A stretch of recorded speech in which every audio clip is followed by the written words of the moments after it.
राजनीतिक गाली होइन, काम हो। नेताहरूमा जब तर्क हराउँछ अनि स्वर चर्किन्छ, जब विचार कमजोर हुन्छ अपशब्द सुरु हुन्छ, जब आत्मविश्वास घट्छ आवाज ठुलो हुन्छ तर सन्देश सानो।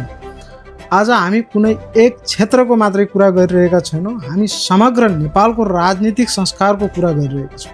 नेपालको भूभागमा तराई होस् वा पहाड, सहर होस् वा गाउँ, गुन्जिरहेको केही भाषण विकासको स्पष्ट मार्गचित्र थिएन, संवेदनाको आवाज थिएन, नीतिको ठोस खाका थिएन। त्यो बढी व्यक्तिगत टिप्पणी, आरोप र प्रत्यारोपको प्रदर्शन थियो। राजनीति भनेको सिद्धान्तको प्रतिस्पर्धा हो, कार्ययोजनाको तुलना हो, दृष्टिकोणको बहस हो। तर जब बहस व्यक्तिगत आक्रमणमा झर्छ त्यसले सङ्केत गर्छ आधार कमजोर हुँदैछ, विश्वास खस्किँदैछ। नेपालका लागि के गरियो, तराईका लागि के गरियो, पहाडको लागि के गरियो, हिमालको लागि के गरियो, यी प्रश्न उठ्नै पर्छ।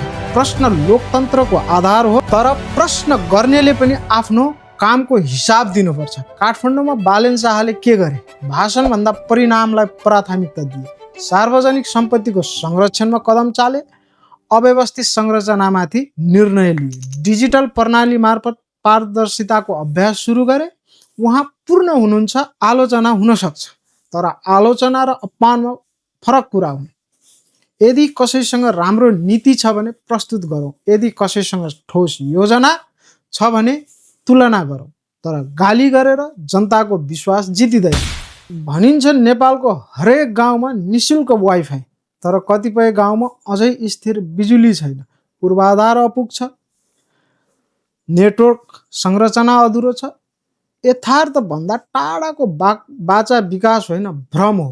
एउटा झुपडी पनि नरहने, घर केवल छानो होइन, घर आएको आधार हो, घर रोजगारीसँग जोडिएको संरचना हो, घर नीति र दीर्घकालीन योजनामा छ। नारा सजिलो हुन्छ, नीति गाह्रो हुन्छ।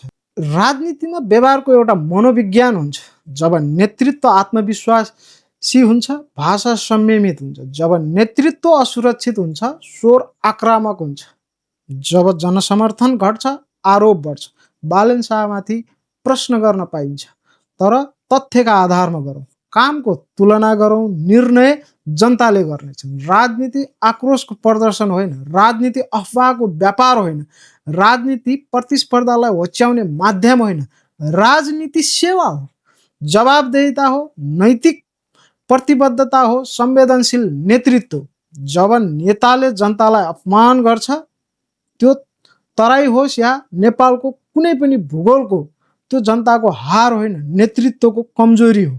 इतिहासले सधैँ एउटा पाठ दिन्छ, नेता शब्दले होइन कामले चिनिन्छ, सत्ता भाषणले होइन न्यायले टिक्छ, राजनीतिक हल्लाले होइन विश्वासले अघि बढ्छ।